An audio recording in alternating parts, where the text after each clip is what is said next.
প্রিয় বন্ধুরা, তোমাদের মাঝে চলে আসলাম আমার ব্যক্তি জীবনের কিছু ক্রিকেটের পুরস্কার নিয়ে। আসলে এগুলা আস্তে আস্তে হয়তো নষ্ট হয়ে যাবে দিনের কালের পরিক্রমায়, তাই একটা ভিডিও করে রাখলাম যেন এটা বহুদিন থাকে। আপনারা যা দেখতেছেন তা হচ্ছে আমার ক্রিকেটের আহ, আমরা তো ছোটোবেলায় বা যুবক যে সময় ছিলাম তখন আমরা বিকাল হলেই মাঠে খেলতে চলে যেতাম। বিভিন্ন টুর্নামেন্ট, কী টুর্নামেন্ট আছে সব টুর্নামেন্ট খেলতে চলে যেতাম। এগুলো হচ্ছে আমার ব্যক্তি জীবনের ম্যান অফ দ্য সিরিজের পুরস্কার। এই যেটা ম্যান অফ দ্য সিরিজ, এইটি একটা দুইটা তিনটা চারটা পাঁচটা man of the series. Man of the series মানে এখন মনে হচ্ছে একটা কাচের ভিতরে একটা ক্রিকেটার ব্যাট নিয়ে দাঁড়ায় আছে, বা একটা এই যে কি মেডেল। আসলে একটা ম্যান অফ দ্য সিরিজ পাওয়া মানে পুরা টুর্নামেন্টে, একটা টুর্নামেন্ট হলে 5টা 7টা দল থাকে, টুর্নামেন্টের মধ্যে সেরা খেলাটা দেখাইতে হয়। এগুলো আসলে বলে বোঝানো যাবে না, একজন ক্রিকেটারই আসলে বুঝবে যে এর মর্ম কত দূর। এগুলো হচ্ছে ম্যান অফ দ্য সিরিজ। আরও দুইটা ম্যান অফ দ্য সিরিজ আছে, আপনারা দেখেন। এই যে একটা ম্যান অফ দ্য সিরিজ, এটা পোলেন মোল্লা ইয়াসিন মাদ্দারকান্দি ক্রিকেট টুর্নামেন্ট হতো প্রতি বছর, সেখানে পেয়েছিলাম। তখন অনেক ভালো খেলতাম, এখন হয়তো চাকরি জীবনে বা ব্যস্ততার কারণে খেলা হয় না আর। এই একটা ম্যান অফ দ্য সিরিজ ওগুলার সাথে। তারপরে আসবে আস্তে আস্তে আপনাদের দেখাচ্ছি ম্যান অফ দ্য সিরিজের পরে man of the match. Man of the ম্যাচের জন্য প্রচুর কষ্ট করতে হয়, 22 জন প্লেয়ারের মধ্যে সবচেয়ে ভালো খেলাটা দিয়ে দেখাইতে হয়।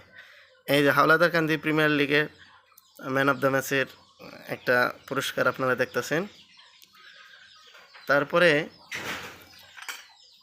এই যে ম্যান অফ দ্য ম্যাচের, এটা পোলেন মোল্লার কান্দি ক্রিকেট টুর্নামেন্ট হতো, সেখান থেকে পাওয়া। এই যে একটা দুইটা। তারপরে এই যে দুটা ম্যান অফ দ্য ম্যাচের পুরস্কার পেয়েছিলাম, একটা একটা এই দুটা পেয়েছিলাম। রূপবাবুর হাট ক্রিকেট টুর্নামেন্ট হতো প্রতি বছরেই। আকাশ ভাই খুব ভালো সংগঠক ছিল। আকাশ ভাই আমাদের খুব সুন্দর করে জাগরণী যুব সংসদের অন্যতম কর্ণধার ছিল আমাদের আকাশ চৌকিদার। সে এটার আয়োজন করতো এবং কি তারা আমাদের বড় ভাই ছিল, তাদের অনুপ্রেরণায় আমরা খেলতাম। এই যে পোলেন মোল্লার কান্দি ক্রিকেট টুর্নামেন্ট হতো, এর ম্যান অফ দ্য ম্যাচ একটা, এই লাল আরও দুইটা তিনটা আছে, একটা একটা এই তিনটা ম্যান অফ দ্য ম্যাচ। সবুজ আবার পেয়েছিলাম। এই যে রূপবাবুর হাটে খেলাগুলো হতো। রূপবাবুর হাট হচ্ছে শরীয়তপুর জেলার জাজিরা থানা, পদ্মা সেতু দক্ষিণ থানা একটি বাজার। ওই রূপবাবুর হাটেই আমার শৈশবের হাই স্কুল ছিল, পূর্ব নড়ুয়া পাবলিক উচ্চ বিদ্যালয়, আমার প্রাণের বিদ্যালয়। সেখানেই খেলা হতো। খুব বিশাল একটি মাঠ ছিল, এখনও আছে। এখন তো পোলাপান খেলে না। তারপরে এই যে আকাশ ভাইয়ের কথা মনে পড়লেই মনে আসে এই যে আমার এই পুরস্কারটির কথা। দেখেন, পূর্ব নড়ুয়া পাবলিক উচ্চ বিদ্যালয় এসএসসি ব্যাচ 2012 সালে এ গ্রেড প্রাপ্ত শিক্ষার্থীদের অভিনন্দন দিয়েছিল আমাদের জাগরণী যুব সংসদ থেকে। জাগরণী যুব সংসদ 2010 সালে প্রতিষ্ঠিত হয়েছিল।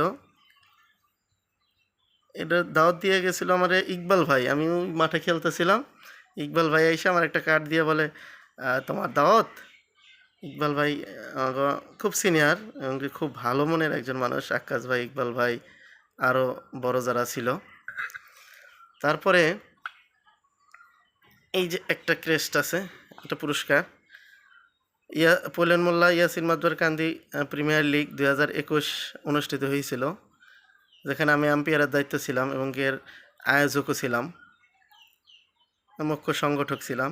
তখন হয়তো খেলাটা ওইভাবে খেলি না, বা খেলাটা আমাদের ছোটদের মাঝে বিলিয়ে দেওয়ার জন্য বা ছোটদের উৎসাহ করার জন্যই আমরা আম্পায়ারের দায়িত্বে ছিলাম। আয়োজনে ইয়াসিন মাদ্দারকান্দি যুব সমাজ, আমাদের মামুন ছিল। এই খেলাগুলো অর্জনের আমাদের দলের ছিল, মামুন ছিল আমাদের অধিনায়ক, জামাল ছিল, আমাদের স্বাস্থ্য ভাই রহমান ছিল, আব্দুর রহমান খুব ভালো শট করতে পারতো। আরও ছিল আমাদের দাদন ছিল, রাসেল ছিল, আরও অনেকেই ছিল। খুব ভালো খেলতাম।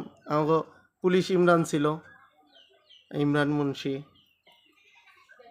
সবাই মিলে আমরা খুব ভালো অতীত কাটিয়েছি। আসলে এত সুন্দর অতীত ভোলার মতো না। বর্তমান প্রজন্মের যুবকদের বলবো, আপনারা মাঠে চলে যান, বিকাল হলে মাঠে চলে যান, আপনারা খেলাধুলা করেন। খেলাধুলার বিকল্প কিছু নয়। মন সারাদিন সারা বিকাল খেললে আমরা রাত্রে পড়তে বসতাম, রাত 12টা পর্যন্ত পড়তাম। ঠিক আছে, সকলে ভালো থাকেন, সুস্থ থাকেন।